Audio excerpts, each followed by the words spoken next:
Well, good afternoon. Good afternoon and welcome to another webinar Wednesday hosted by the Cal State Bakersfield Small Business Development Center. I'm Kelly Bearden. I'm the director of the center and I'm your host today. Got a great webinar program, which is number 286. Webinar Wednesday number 286 going back to January of 2013. So number 286, a lot of great marketing tips and some other information. Before we get to our special guest, I'm going to tell you a few things. Some of your programming notes that we have coming up next week, we'll be talking with the United States Patent and Trademark Office and why intellectual property is a business strategy.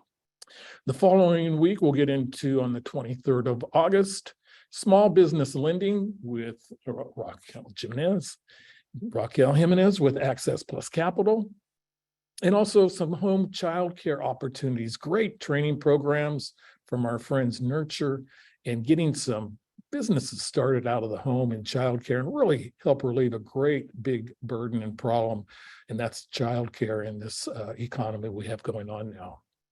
The following week, the week of Labor Day, we will be at our national conference. And whereas we did a live webinar from the trade show there this year, this year we're going to take the week off being Labor Day and a few other travel restrictions that we have. And then we'll be back on September 13th with small business lending. And we'll have Sarah Sims talking about a survey done by the San Francisco Federal Reserve Bank. So that's what's coming up.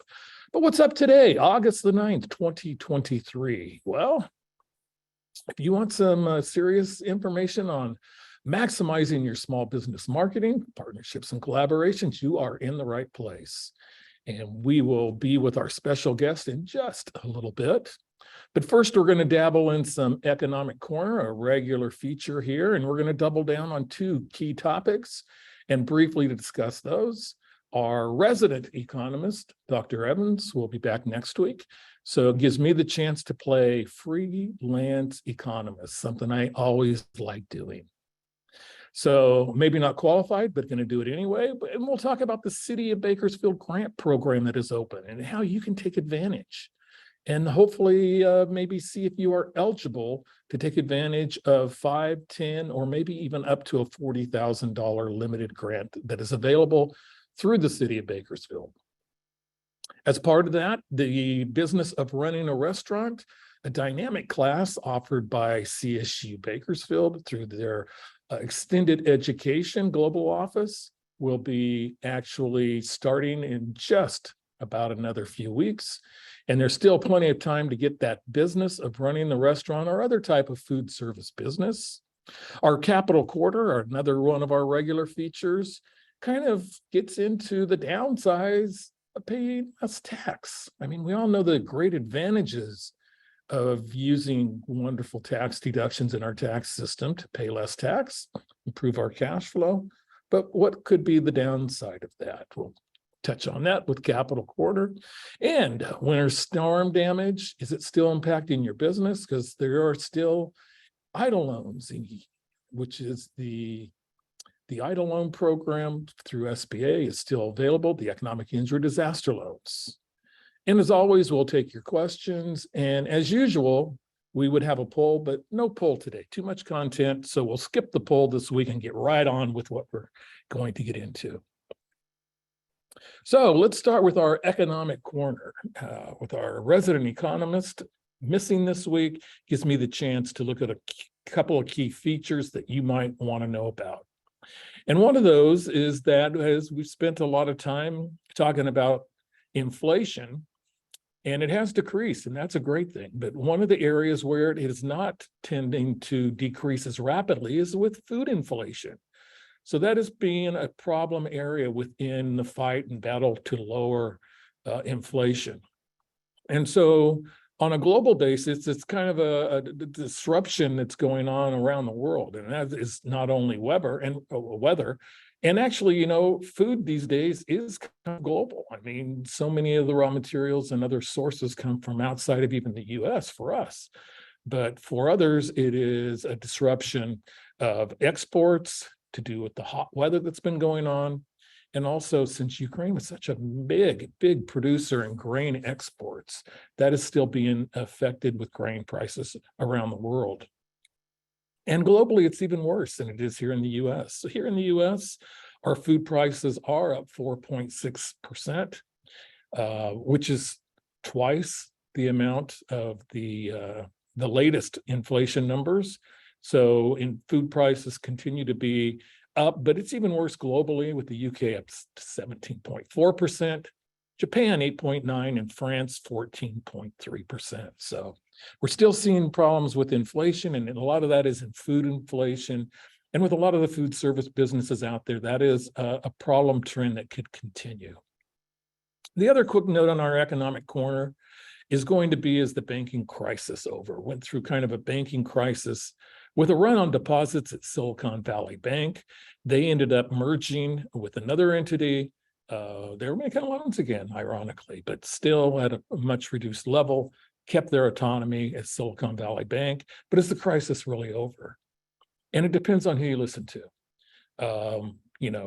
The investors are not so sure, and you see that in the daily bond market reports. So you see the bond market that is not really aggressively believing that the banking crisis could be over. So with that comes with our lesson, one of our big lessons from the last crisis, and that was with Silicon Valley Bank. And it was so many entrepreneurs had all their eggs, all their deposits in one basket, in one bank, Silicon Valley Bank. And that is one thing that really kind of inhibited a lot of the problems with that particular bank and other things moving on. So really, the good old having too many eggs in one basket, really a big problem. So we mentioned our entrepreneurship program is underway with the city of Bakersfield, and this is a grant program providing monies that came from the federal government as part of the American Rescue Plan Act, or ARPA as we call it. And it is now open with $1.5 million available to 163 businesses that are located in the city limits. There are a lot of eligibility requirements. So the funding is available to businesses in specific areas or to qualifying lower income individuals. So as far as specific areas, they're going to be your downtown, your eastern Bakersfield, maybe the southern parts. There are going to be the areas that are most impacted by these qualified census tracts, as they're called, within the city. But there's also ways to qualify with lower income individuals as well. Applicants will need to do a training program, have a business plan, and receive advising from a provider such as the CSUB SBDC. And eligibility requirements are rather quite processed. The best way to do this, if you're interested in finding out more on this particular program, is to, number one, either sign up as an SBDC client at CSUB SBDC, or to give us a phone call. And what we can do is we can start working on determining eligibility, if you can meet one of the qualifying factors in actually accessing this money. If you sign up as a client of the SBDC, what we'll do is assign you free of charge, of course, and that's all of these services we're going to talk about today, free of charge, a qualified business advisor to assist you not only on the eligibility, but also on some one-on-one consulting on some things and questions you might have for your business, and also a business plan assistance. The one-on-one consulting and the business plan are a requirement of receiving the $5, $10, or up to $40,000 grants. So to be successful in this and to file an application with the city, you're going to need to go through one of the three providers, and that would be not only the SBDC, but also the Bakersfield College Launchpad or the Kern County Black Chamber of Commerce. You're going to need to have them sign off on any application that gets forwarded in this program as this program begins. So we talked about the census tracts, if you're located in those qualified census tracts. Other ways to qualify is there are some income tables based on your household size. And if you fit within what they, I believe, refer to as the low to moderate income classification within the city limits. And also if you are qualified to receive any of these following programs, and there are a substantial number of those, you are eligible. So that will bring your eligibility forward. And the program that we really like to see our businesses, even those that are maybe even longer term restaurants and food service business, maybe a mobile food business, is there's a tremendous program being offered by Cal State Bakersfield through the extended education, and that's the Bakersfield Food Management Program. And so the program realizes that, most of you restaurants aren't on right now. We realize that. Maybe catching it on demand later, but you have a little thing called your lunch to serve today. So we understand that. And this program is 100% on demand based at your time and fulfills the opportunity to actually receive the training and actually fulfills that requirement. And then it's the technical assistance and also the business planning. We have another little event we like to call the community calendar and focus some of the activities going on in the community that might benefit members throughout the community. And one of them is the City of Bakersfield has a business security improvement program. So you can see here, there's a number of actual improvements that can be made on site, up to $5,000 per business site for alarms, security, lighting, smashed windows. There's your eligibility right there. You have to be in the city limits, current business license, etc. So you can contact actually the Economic and Community Development Department. There's their phone number, or go to their website or send them an email, edcd@bakersfieldcity.us. So some of the other community programs and events going on is the 27th Annual Hispanic Conference and Expo. That will be the afternoon of Wednesday, the 30th. It's going to be at the Doubletree out just off of the Rosedale Highway. And you'll see a number of different booths, networking opportunities, programs. Contact the Hispanic Chamber. You can email jtamsey at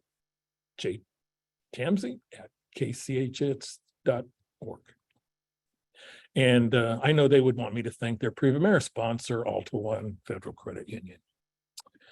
Also, that same day is a really unique event that's happening up in Porterville, and that's the Central Valley Native Economic Summit. And keynote speaker, Tara Lynn Gray, the director of the State Office of the Business Advocate. So a lot of good panel discussions and programs and accessing capital marketing, a lot of small business help presented by a number of institutions and programs. So that kind of covers us with what's going on in the community. So on Capital Quarter today, we've talked in the past, ever since we had this little issue with the debt ceiling, about, is there a debt ceiling for small business? And what are some of the factors that can limit you to grow or expand your business and raise capital? So we've listed a number of those, from financial ratios to a credit score known as your liquid FICO credit score, and a few others. Today, just a quick mention on minimizing taxes that can have a longer term effect. Generally, most small businesses will have their taxes done by an accountant, CPA, an enrolled agent, etc. And part of their job is to minimize your taxes. But is that always in your best interest? If you're looking to sell your particular business, or if you're looking to get funding for that to grow your business, oftentimes it isn't necessarily the best idea to beat that bottom line down, because that bottom line on a tax return is going to be the basis for what the bank or other lender does to kind of underwrite or score your loan application. So, a lot of times we have business profit in December, and we can legally throw a lot of deductions at that in order to minimize our tax pain. But sometimes by minimizing our tax pain can actually create a debt ceiling for our small business. So another thing to keep in mind on the Capital Corner, just a brief note today on our 2023 winter storm update. A lot of weather-related activity still going on. You have till September 1st to actually do a disaster loan. that would result from physical damage that you receive to your business or even your personal residences. This is the only SBA program that goes outside of small business into personal residence. Also to note that if you've suffered an economic injury because of this, and it doesn't even have to be the flood or wind damage or snow or other thing that impacted your winter, you can actually look at an economic injury disaster loan with interest rates as low as 4%. If we're talking about the mainstream SBDC guaranteed 7A loan program, those rates are generally, at least I like to quote, around 11.25%. They're variable, so they'll probably come down in the future, but right now it's 11.35, 4% fixed is a lot better. So some of the things that we want you to do is if you even had an existing EIDL, is to stay current related to that. That COVID EIDL loan, for example, that can be combined. You can have more than one economic injury disaster loans if you've actually been through more than one disaster. So you can do that. Those loans are really turning into be valuable from standpoints of they are assumable if you're looking to sell your business, if you're looking to maybe do some generational, maybe the next generation is looking to take over your business or sell it outright. It's very inexpensive debt, and it's always good to remain in good standing on those particular EIDLs because that is a federal loan that you have, and it could affect your ability to get actual federal, any type of some of the services later on, and they can actually, go after that money as a particular source. Just not much time to go over this slide, but just, there were two disasters, and there's a lot of different ways SBA could help. I like the last one as far as mitigation. A lot of people that have suffered a loss, particularly, from a flood or other type of damage, they can actually do some mitigation and prevent future loss at that same time. So if you're in a flood area that floods every 20 or 30 years, you can fix it now with the low interest rates and actually move on down the road to where you can get around those problems and the disruptive nature of your business moving on. Got to show my favorite disaster impact from, not really, I don't know if it was a disaster, the building's still intact, but there right there describes pretty well what we went through this winter. Would love to hear your feedback. So from today's webinar, please take a moment and we will provide a survey in an email after the webinar. You can also provide feedback by going to our CSUB SBDC YouTube channel and subscribing. And plus, you have access to nearly every single webinar we've done in the last 3 years. You can also look for a link in our chat box and go to our business profile page in Google, and we'd appreciate any nice things you have to say on that. So let's bring in today's special guest. And today's special guest is Melissa Forziat. It's great to have Melissa back. She's been with us a few times and always a great contributor to Webinar Wednesday. She is a Southern California-based marketing consultant and author, works with a lot of small businesses and works with SBDCs around the country. She's the author of eBooks and companion workbooks on small business marketing on a budget, and also works with a lot of nonprofits and some of the ventures, low-income entrepreneurs and others to actually help them in their particular business or to gain business ownership. She's worked with many of the biggest brands in the world. She's learned the principles of building a strong brand and how to deliver the right message, and she's very passionate about what she does. Melissa, it's great to have you back. Thank you for joining us today, and welcome back to Webinar Wednesday, and take it away. Thank you so much for having me. And we will just take a moment here to switch over some slides to make sure everybody can see what I'm seeing on my end. So please stand by as we do that. Hopefully everybody can see them now. Thank you so much for having me again. It is wonderful to present for Cal State Bakersfield SBDC, to work with Maureen and Kelly on putting this together. You're all doing such a wonderful job getting content out every single week. And that was very informative economic information for all of us. So thank you for that. For those who've seen me talk before, welcome back. It's great to It's great to see you again, or see you in the chat at the very least. And I look forward to hearing from you in the chat. For those who haven't heard from me yet, I'll give you a quick background on who I am, because I think it'll add some context to this material. So I started out in my career doing major international sport events, which means Olympic Winter Games, Rugby World Cup. I worked with the US Olympic Committee. So these are some of the biggest brands in the world. And so you start off thinking about marketing at a huge scale. But then about 10 years ago, I started my own practice. I'm a micro business owner myself. I work mostly with micro business owners. So I've found that I need to take those great principles of marketing that I learned at that huge scale and figure out how to make them work for a business that looks like maybe yours or mine.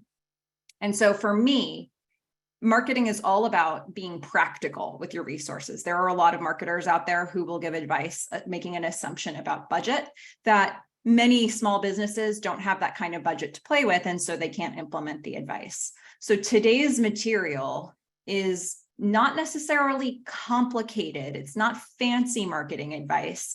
It's practical marketing advice that you could probably find at least one thing to do to add to whatever you're currently doing from what I talk about today, that you could start doing immediately, and you can start seeing better relationships forming as a result. So that's the goal. And this material will build as we go. It'll start a little bit more broad, and then we'll get more and more layered as we go. Hopefully everybody will hear something along the way that feels relevant to them.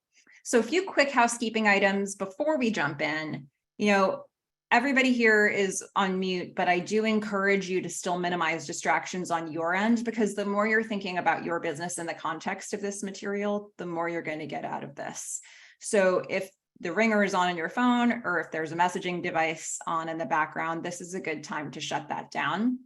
If there's anything else that you can minimize on your end, that will only help you with this material. Now, I have quite a few slides that we'll go through and some additional material, and I've packaged it together onto a landing page of my website that Maureen has that link, and we'll be sharing that to anybody who registered. So if you feel like you're rushing to take a lot of notes and it's overwhelming you, feel free to pause for a second and just know that you'll have access to all of this information again later to keep working through it. For questions, I encourage questions at the end. We'll save time for questions at the end, but there may be some questions that I ask you along the way.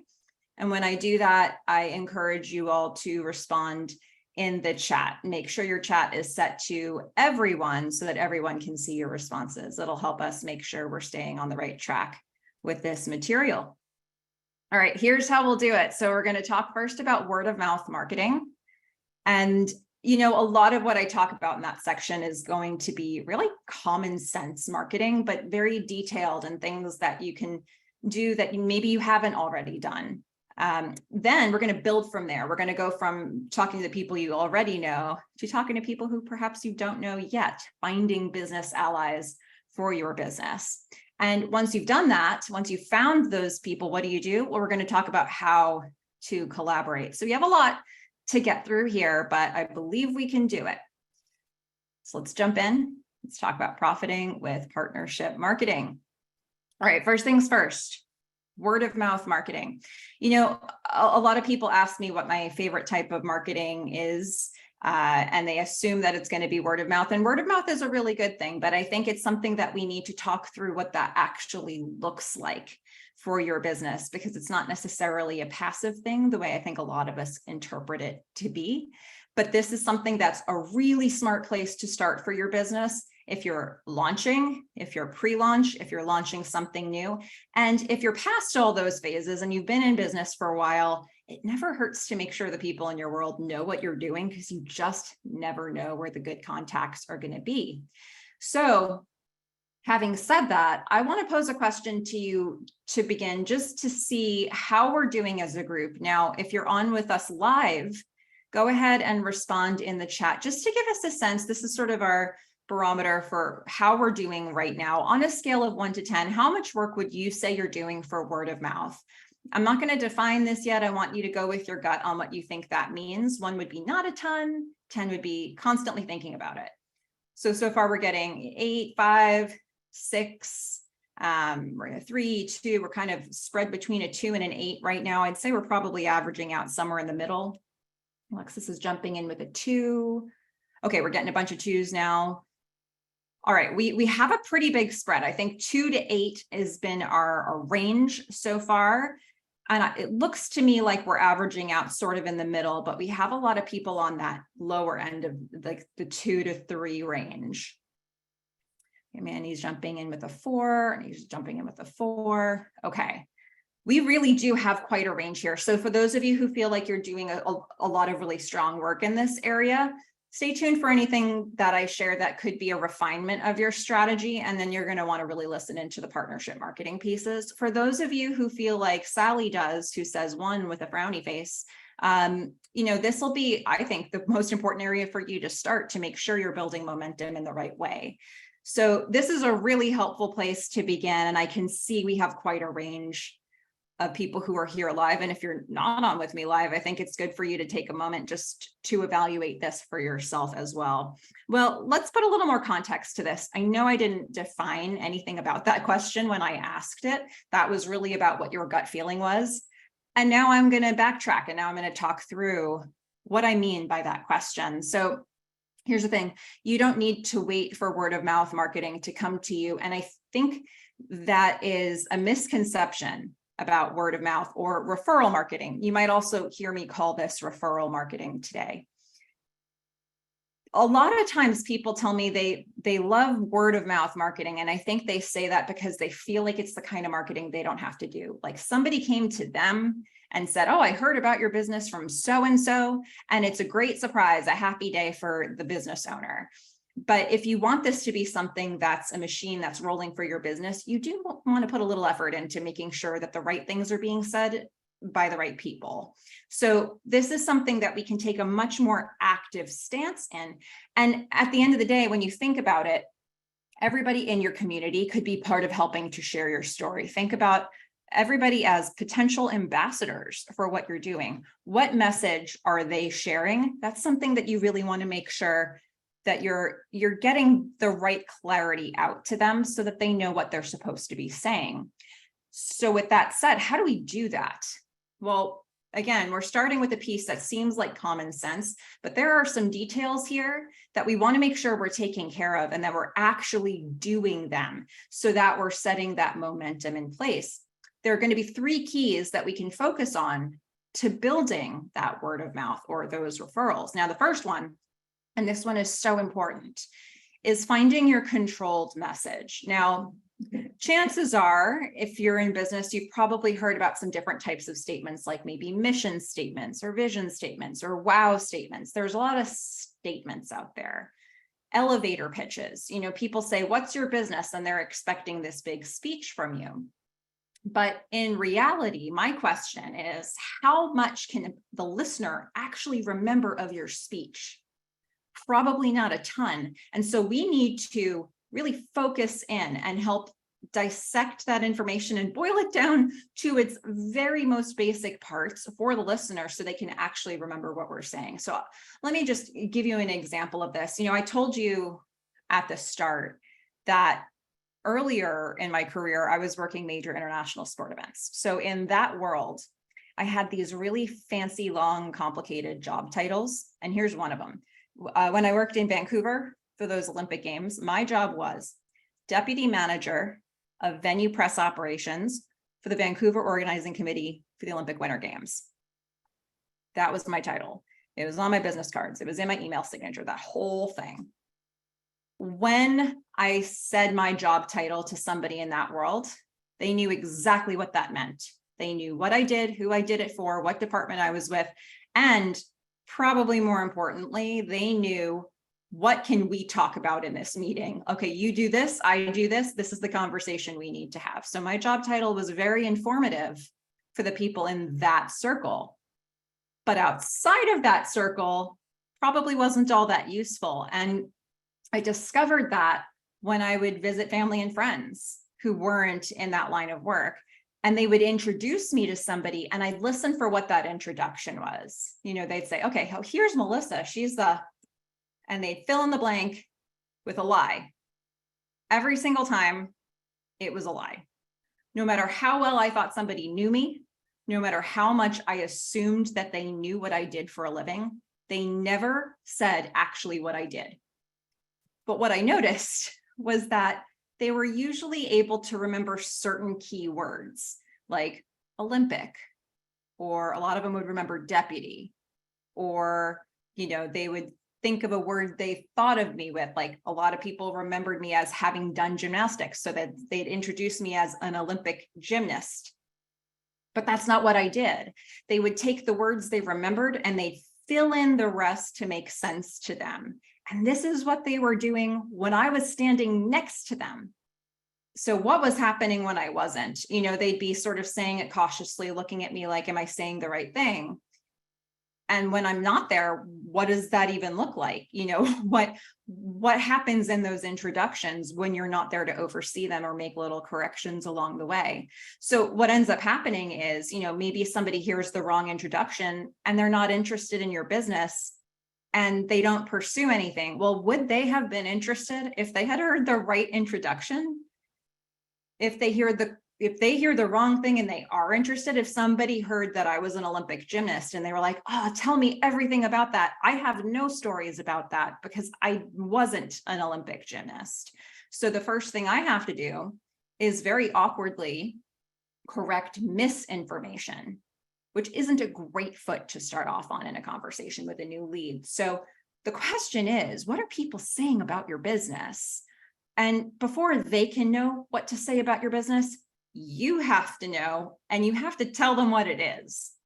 And this is the real trick. And no matter what kind of marketing you do, this task is a really important one to make sure you have a good handle on it. So creating a controlled message for your business is the place to start. And what that looks like is you're going to have your business name and then a short phrase, a short sentence, maybe 4 to 7 keywords. The shorter you can make it, the better. If you can throw your target market's name in there, even better, but you want to keep it really concise. So for me, if somebody said, Melissa, what do you do for a living?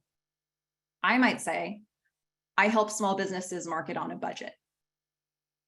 Okay, so now if I keep saying that to you, I help small businesses market on a budget, eventually that might become a pattern in your brain because there wasn't a lot to remember there. So if you keep saying, I help small businesses market on a budget, my hope is that eventually you will remember it in its exact form to be able to pass it along to somebody else. Now, if somebody says, what do you do for a living? You're going to want to give them a response that's your controlled message. If you have more time with them, maybe you have a day, maybe you have 30 minutes, maybe you have a conference, where you're going to be with them for several days. Maybe, you see them every Wednesday. You can pepper in more information and, give them some stories and some context, but you are going to want to keep dropping that controlled message into the conversation so that, again, it can become a pattern in their brain. You want them to remember the correct thing. So this is really a key start for everybody. Now, if everybody's at a different place in their business right now. If you feel like this is something that you already know, keep listening during this presentation for more details and more information about what to do with that controlled message. But if you're hearing me talk about this and you're not sure what your controlled message would be, today is as good as a day as any to start working it out for your business, right? Make sure you know what it is you want people to be saying, and then we head to the next couple of steps. What do you do when you have that information? So for those of you who feel like you need to work through it, as I'm talking, maybe jot some notes about what you think that controlled message is so that hopefully today you can have a good handle on what that is for your business. And one tip, if you are going to work on an exercise like that, you want it to be a sentence, not a list. So for example, if you're a landscaper, and somebody says, what do you do for a living? You're not going to want to say like trees, hedges, shrubs, grass. It's a list that people won't be able to latch onto. When I say something as simple as I help small businesses market on a budget, there is a chance that people can remember that because it's a sentence. It's a simple sentence that their brains can wrap around. Now, once you've got that controlled message, what do you do? Some of you may have it right now. Some of you may still be working on it, but once you've got it, then what? This is going to sound so obvious, but yet I guarantee you there are people in your circle that you think know what you do right now who don't. So be the catalyst. Actually tell people your controlled message. The first step to that is identify your contacts. Actually think about every single person you know. And I find the easiest way to do that is by thinking about where you know them from or when you knew them from. Oh, these are people I knew in high school. These are the parents at my kids' basketball games. These are the, think about the different circles that you have in your world. Think about the hobbies you do. Think about professionals that you work with or service providers. Just think about people from different times of your schooling life or different eras of your own life. And really make that comprehensive list. Think about relatives. Think about people who are friends. Now that you've got that list, I find that it's going to be a lot easier to do outreach if you've regrouped them by how well you know them, because the chances are you're going to say a lot more to somebody you consider a close contact than somebody you consider an acquaintance. So when you're doing outreach, it's probably going to be easier to group them together by those levels. So I might start with the people who are absolutely my closest contacts. And I might kind of work my list all the way down to, okay, so here are people that I see pretty frequently. Maybe here are some acquaintances. Here are some people who are very distant contacts. Maybe you've got your do not contact list. That's fine. I'm not suggesting that you create any threatening situations for yourself. Keep the do not contact list as the do not contact list. But just make sure you have a sense of where everybody belongs. And then you can start doing that outreach. Now, for the people you're really close with, that's going to be a lot more, you might be giving them tours or samples or stories. You might think they already know exactly what your business does, but make sure they have your controlled message. Make sure they have a link to your website. If you think that person's going to be a good referral source and they're really a good connector, give them some business cards, give them some more things to talk about with your business. If somebody is an acquaintance, that might be as simple as saying, okay, how am I going to put this out there? Maybe through social media, maybe through holiday cards, maybe through, this is a great time of year, believe it or not, to start putting together your list to think about your holiday outreach, because, you might end up spending quite a lot of time doing that outreach if you do this whole task. But this is, an opportunity. Think about what your opportunities are to get back in front of the people that you maybe don't all the time hear from or talk to. And when you do that, you can give them your updates. Here's what I've been doing. Give them your controlled message and then ask them, what have you been up to? I'd love an update from you. The biggest pushback I tend to get when I tell people to do this is, I don't want to mix my personal network and my business network. I don't want to sell or pitch to the people in my personal world. I'm not suggesting that you hard pitch them. What I'm suggesting is you tell them what you do. Make sure they know. Make sure they know what you do all day that you're really passionate about, because that's part of your updates. And it does not have to be a pitch. If I say to you, I help small businesses market on a budget, I'm not selling you anything. If that sentence is relevant to you, you'll probably let me know why. And that's where I tend to follow up with questions. If you're doing this in writing, they might say, oh, I have a business. Can you help me with that? Or I know somebody with a business, or I have a business that does websites. Can we work together in some way? People often identify to you the reason why they would be interested about the thing that you said. If they're not, you keep moving on, because that's not a connection that's useful to your business, but it's useful in your life. So these are some steps, and it may seem so obvious to do this, but I guarantee you there are people in your world right now who have no idea what you do, but you assume that they do. And this is a good opportunity to make sure you're sussing out who is potentially a connector for your business in that process. Once you've done that, few more little details that go a long way. Make sure you've provided education for the people who seem interested. give them your controlled message, give them some tools that they can potentially share. And if they send you a new lead, if they make a referral or connection for you, have a plan for what's going to happen. How many times has this happened for you, or somebody, all of a sudden you get an email in your inbox that says, oh, you two should know each other. This person meet this person. This person meet this person. I'll let you two take it from here. How often does that end in absolutely nothing occurring? The question becomes, how can you make sure something does result from those introductions? What is your plan? What are you going to do immediately? If nothing happens, what are you going to do 2 weeks from now? Have an intention behind what will go on there so that there's actually a reason for people to make referrals for your business. And when they do, loop back with them. Say thanks. Say thank you. That's exactly the kind of referral that I was looking for. That's the perfect type of person. Or if it's not, it's your chance to shape it in a new direction. Thank you so much for that. I'm always looking for people who blank.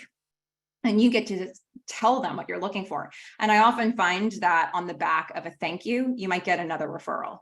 So depending on what your business is, depending on what you sell, if referrals can be a big payday for your business, maybe have a gifting plan, have a really nice way to commemorate that.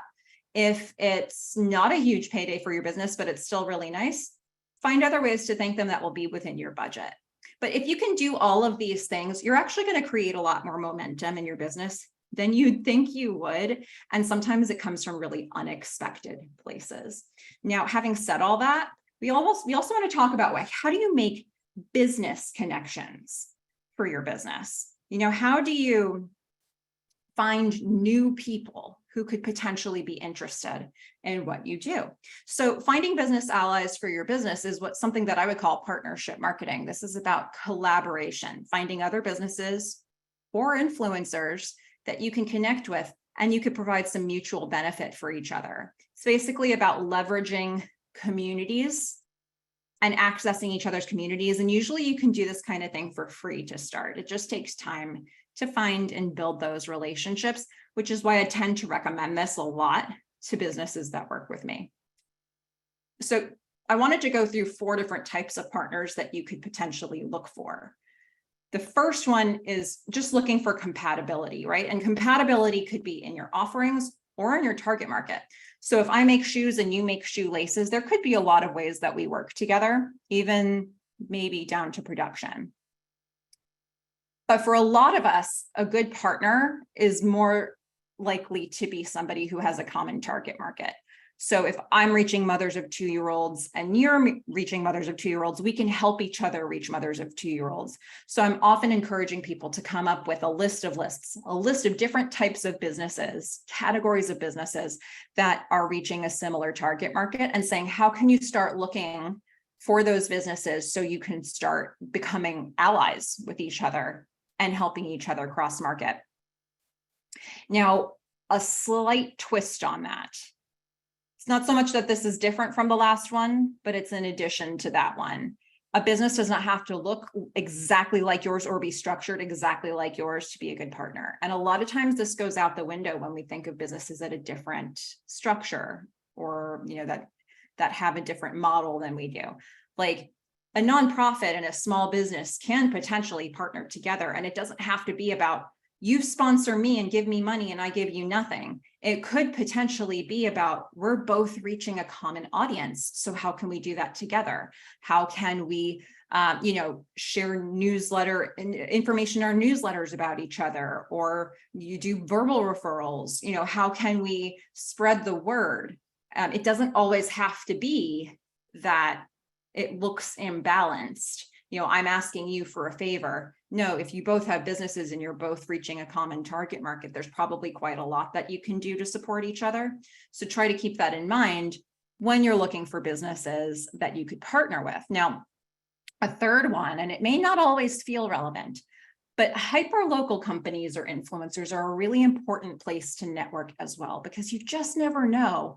If we're thinking hyperlocal as in foot traffic, or businesses in the same city or in the same region, what does hyperlocal look like for you? Well, you want to make sure that people know to recommend you.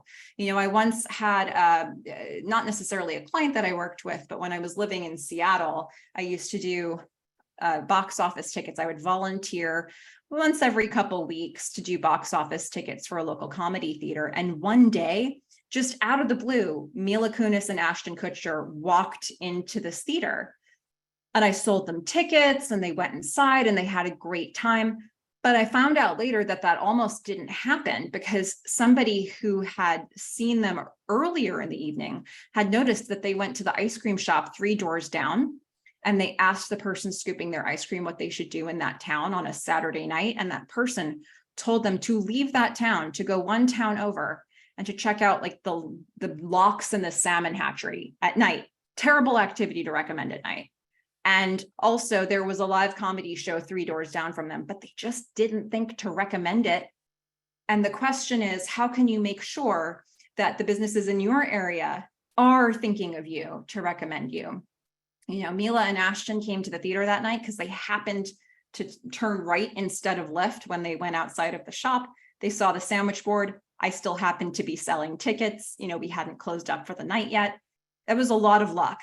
And you know, now you better believe that theater has hosted Chamber of Commerce meetings and they've gifted tickets to the employees of the shops around them because they want to make sure that people are thinking of them.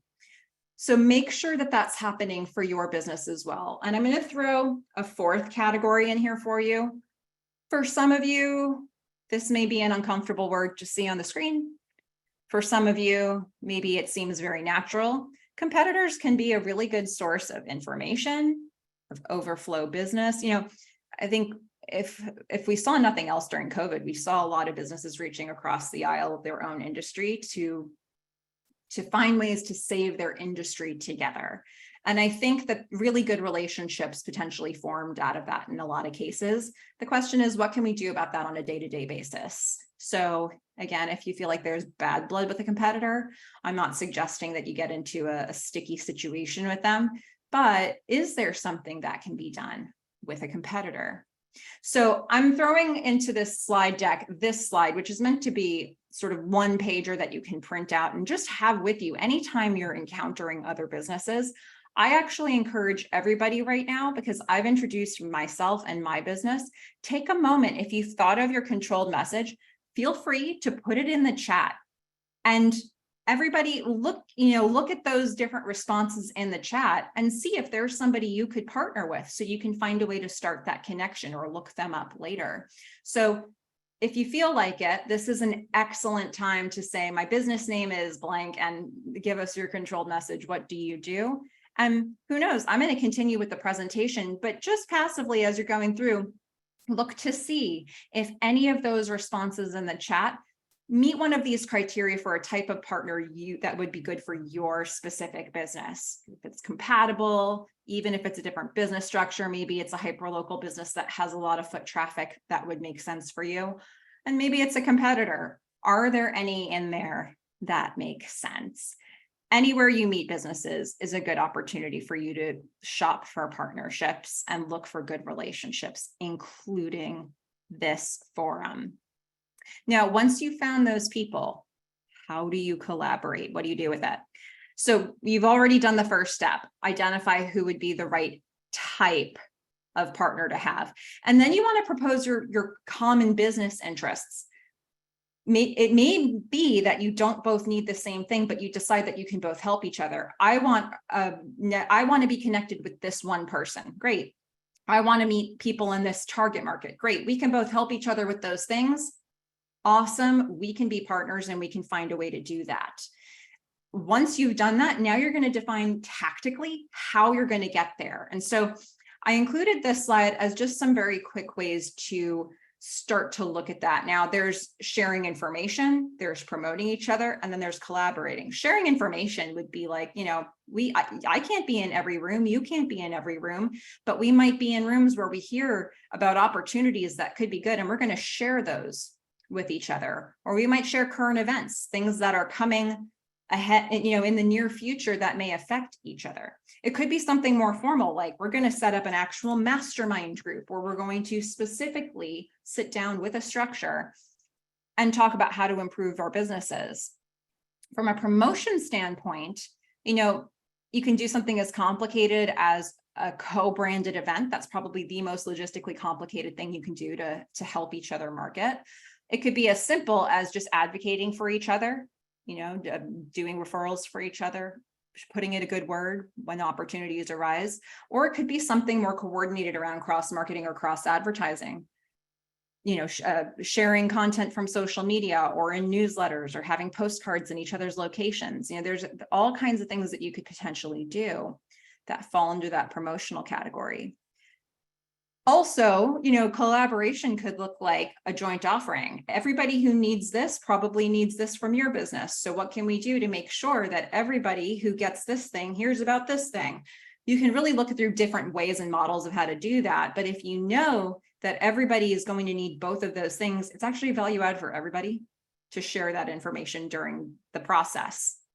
Now, that would be one example, but it could be also that you have a shared expense. Like if there's a line item on your budget that is an expense and you both have it in common, is there something that you can do to support each other with something like that? So that would be another angle. And then of course, client education would be another one. Is there information that I can provide for your business where it's a value add for your clients and it makes your business seem like it has this really strong network, plus it starts to introduce me to some new people and vice versa.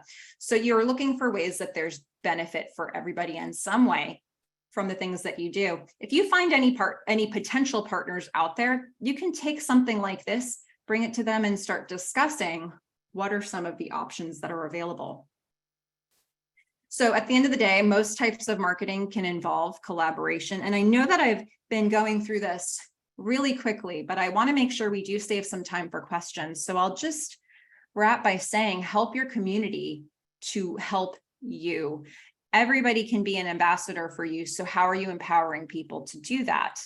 So I want to remind you, as you think of questions you might want to ask, here's what we talked about. We talked really quickly about word of mouth marketing, referral marketing to people who perhaps already know you, some things you can do to find business allies for your business, and some ways to collaborate or start the conversation about how to collaborate. As a reminder, I do have some additional materials, including the whole slide deck, available for you at that top link. Maureen will be providing that with any other information she's sharing about this webinar to everybody who registered. If there's a question you wanted to ask but didn't get to, I've put my email address here, but I do also want to give Kelly an opportunity to make another plug for how you can connect back with the SBDC if you want an advising session, because there are advisors ready and waiting to support you with your questions. So I'll leave it there for the moment as we see what questions come in, and I'll throw it back over to Kelly in case he wants to make a plug for that. Well, first I want to thank you and tell you what a fantastic job you did again today. But also a little bit with a regular feature of our webinar Wednesday is the on-demand that comes afterwards, which will show all the links and also have the materials from Melissa that'll be included in an email to you in just a few days. So that will be coming. But right now is a great opportunity for you to ask Melissa some questions. We have time for a few questions. Go to the Q&A box and type in your question. In the meantime, what I'm going to do is just share some of the links that have been provided to you in today's webinar through the webinar chat by Maureen Busherdang, our executive webinar producer. So besides the welcome, there is an opportunity for you to sign up as an SBDC client. So that is there, available there. In addition, the Bakersfield Food Management Program, ran by Dr. Mark Novak at CSUB Extended Education. More information on that particular program in the chat. Also, the City of Bakersfield Business Security Improvement Grant, and you can click onto that and get more information, along with a couple of the events coming up, such as the Central Valley Native American Summit, and of course, our SBA disaster. So that's all in the chat now. You can grab that at any time and see what we have as far as questions. I can give you a question. Maureen, fire away. All right. Hey, Melissa. So early on, you were talking about building a message. And, I've done that with clients through the years, and their eyes kind of roll in the back of their head when you talk about trying to put it together, right? Especially like an elevator speech. So I'm thinking process here. Where do we want to have people start? Do they write it down first? Then do they video themselves? Do they refine it? Let's talk about the process a little bit. I would say write it down first. I think that for a lot of people, that's the easiest way to start brainstorming, of actually seeing what it looks like. It could be that that a business has different service lines or different types of offerings or different target markets. So in those cases, I might actually suggest that you try to separate those out into different brand statements so that you don't end up with this long run-on brand statement. Because, you know, if somebody says, what do you do? And you start and you give them a paragraph worth of information, what part of that information are they actually going to remember? You can't control it. So, you know, really try to distill it as much as possible. And if that means separating out the target markets to begin with, start there, write down the target markets you're trying to reach, and then start crafting the statement. If you can include the target market in your brand statement, that's great. A lot of times I think people think they've distilled it down as far as it goes, and it still is actually a little bit lengthy. So think about, you know, how few words can I say this in? So if I say I help small businesses market on a budget, sure, there are a lot of ways that I can do that. I don't need to hassle you with that right now. All I need to know is that matters to you, because if it does, then we can start working through what the best point of connection is from there. So hopefully that helps you get started with it. Well, we have a rather shy audience today, I'd say. Either that or you answered all their questions, because there are no more. Well, you know what I love so much is that they're occupied by introducing themselves in the chat. And so I want to make sure that everybody knows it's not just about introducing yourself. Now your task is to read people's introductions of themselves and to see if there's somebody who there would be a good fit with. So I know that I'm sort of taking you off the grid of listening to us, but also this is an opportunity for people to do exactly what I'm asking you to do. So get practice here and make sure that you have build that muscle of seeing what kinds of businesses would be good for you. Yeah, great response in the chat. That's fantastic. And I do see this question from Danielle. What techniques work when talking to strangers you come across randomly? My favorite is asking them questions. So if somebody says, oh, what do you do? And I say, I help small businesses market on a budget. If I'm actually in front of somebody, I'm going to look to see, do their eyes light up or do they dim? If they dim, move on. This is not the conversation. If their eyes light up, I want to know why. So I might say, oh, do you have a business? Or, you know, do you know somebody who has a business? So I'm going to start trying to figure out why they care. And I usually do that with questions. If it's not an in-person conversation, you can try to do that same thing through email or through, you know, other methods as well. It's just a matter of trying to figure out from them what matters so that you're pitching them the right thing in the end, because otherwise you end up going on this long tangent about something that's not relevant to them. That's a great question. Thank you for that. It was. Okay, last call, last chance for a question. We are bumping against 1 o'clock, I see. So, okay, well, let's wrap it up. Melissa, great to have you back. Look forward to seeing you in a few weeks and having you back on the webinar again after a little bit of time, and keep up with the great great marketing information that you provide. Thank you. Thank you, everybody, for taking time to do this and try to get those last comments into the chat before we see some emails flying across in the chat here. So grab it while you can. Thank you, everyone. Okay, well, this wraps it up for webinar number 285. We'll be back next week. Some great information from the U.S. Patent and Trademark Office. So if you have trade secrets, if you have trademarks, if you have patents, or you're looking at any of those intellectual properties, the business of intellectual properties. Next week on Webinar Wednesday, special thanks again to Melissa Forziat, Events and Marketing for CSUB Small Business Development Center. I'm Kelly Bearden. We'll see you next week. Goodbye, everybody.